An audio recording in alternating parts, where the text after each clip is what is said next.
Alright, so here we are on Lakeville in the AMX 1357, and we'll talk more about this tank here in a little bit, but initially here, just setting up to coordinate with my other light tank counterpart.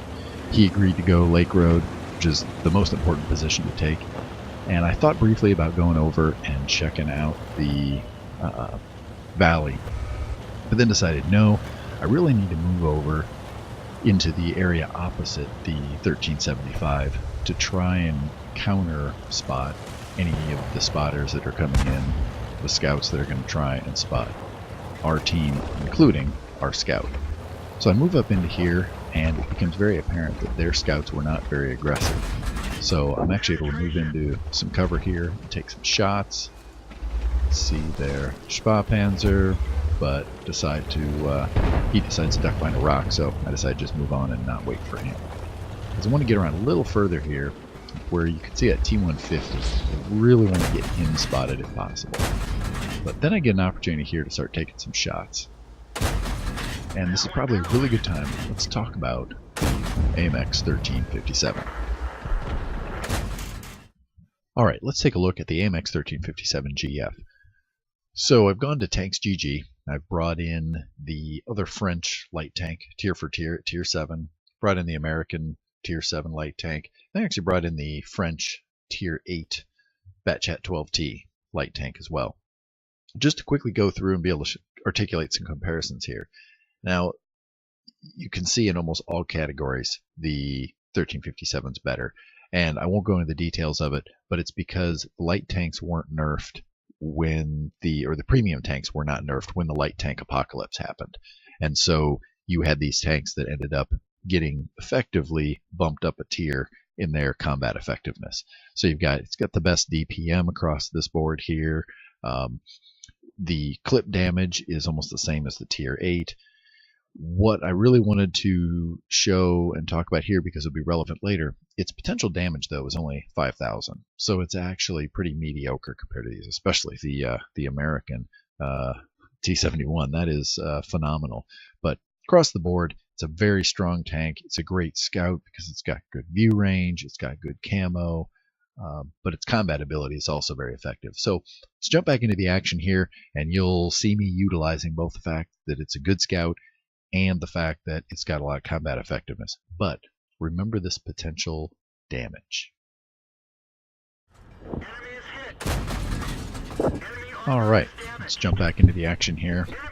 We'll take some shots here with this T-150, and he's got to be really frustrated with me because you can see he's on fire. Now, I don't know where he went. I don't take another blind shot there.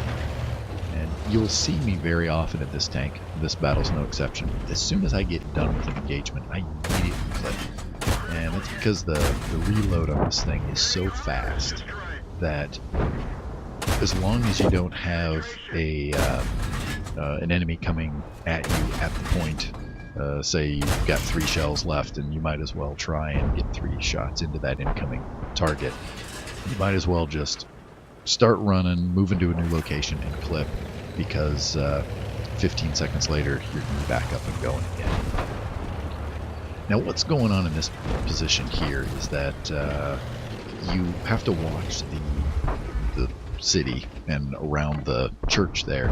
If they start to win, they can push in on you, especially if the enemy team knows where you're at, which they did since I had been spotted.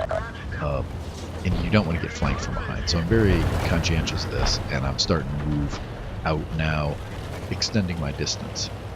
Rule number 3, let's call it, of light tanks is that you do not want to be having a fair fight with your opponents, and you want to get far away, utilize your better view range and your camo to enable you to become an invisible shooter to your assailants.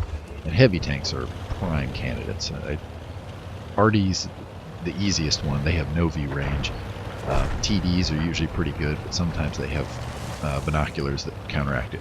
Heavy tanks very often, especially at low and mid tiers, tend to be a little bit weak in the view range department. So we set up here, and we've completely lost the city now. And so you've seen the first failure of the team to win a flank. And no spoilers, there might be a little more of that. So I'm real careful here to not get myself overextended. I've got an Achilles backing me up from the base. He's in a great spot. He can't do anything unless I light targets. So I start to head in here thinking the enemy team is looking at the map. Thinking they're looking at the map, they're going, uh-oh, our base is going to be attacked, let's go back. Well, surprise, they're not necessarily reacting to that because IS-7 keeps pushing them. Unfortunately, with an IS-7, I've learned this the hard way before, and I fell for it again here. You can't auto-aim with this tank. Your height just isn't right, and it will auto-aim on the very central part of the tank, which on the IS-3 tends to be the nice angled part of it. And I may have just previously called it an IS-7. Apologize, I was just watching an IS-7 video. So, you saw there, I actually got the kill shot, which was great, but not on my own. Definitely had some help. Now I'm convinced, because nobody came to help him, there is not going to be much activity over here. The first thing that shows up is that Black Prince. So I zoom down here and try and begin getting some shots on him.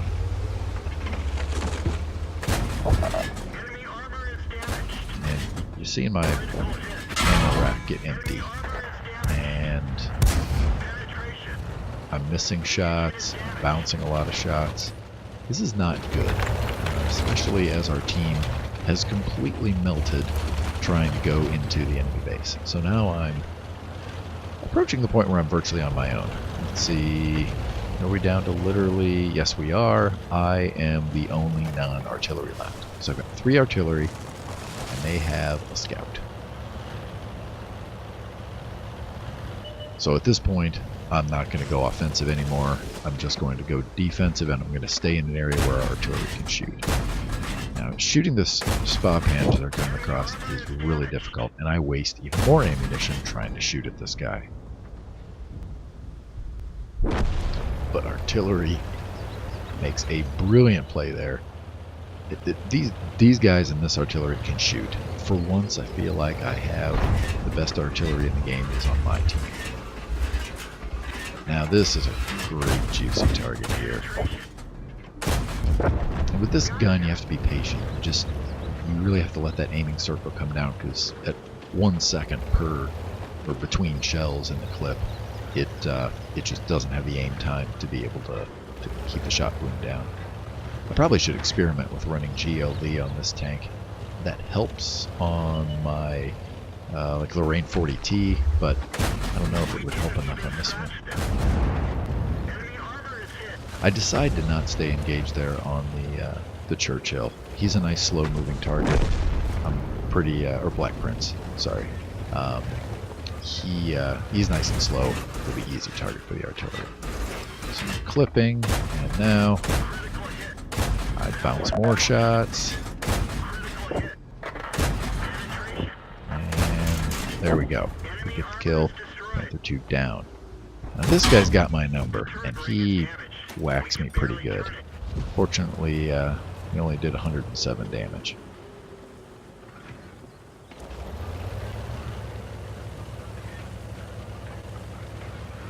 So I let the team know that I have only 4 shells left. And now I have to decide.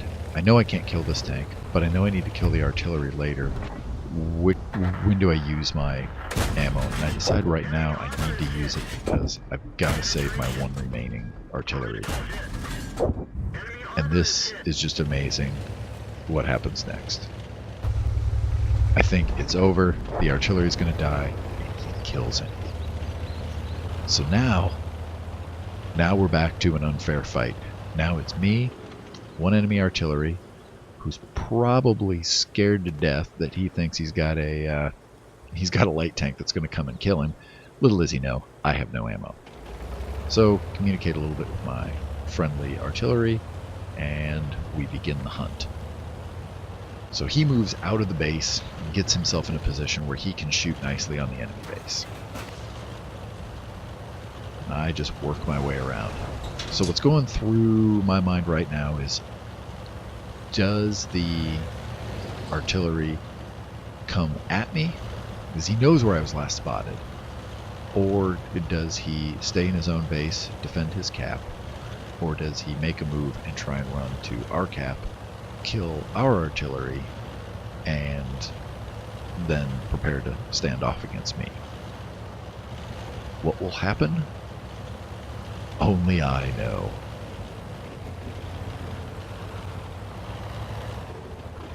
It's not so much an issue when you're working against artillery, but you see here I'm working bush to bush, and that's very intentional. Any opportunity to be hiding behind a bush as you're moving into an enemy position, it's the only smart way to go in. And the only thing better than this is if you, well, do it a little bit slower than what I was, but I was being a little fast and loose with this because I knew it was just an artillery piece. Odds are he would not spot me first. The only exception would be if he was sitting in a bush, and especially if he was sitting in a bush with binoculars. But the only thing better than going in that way is having somebody cover you while you're going in that way.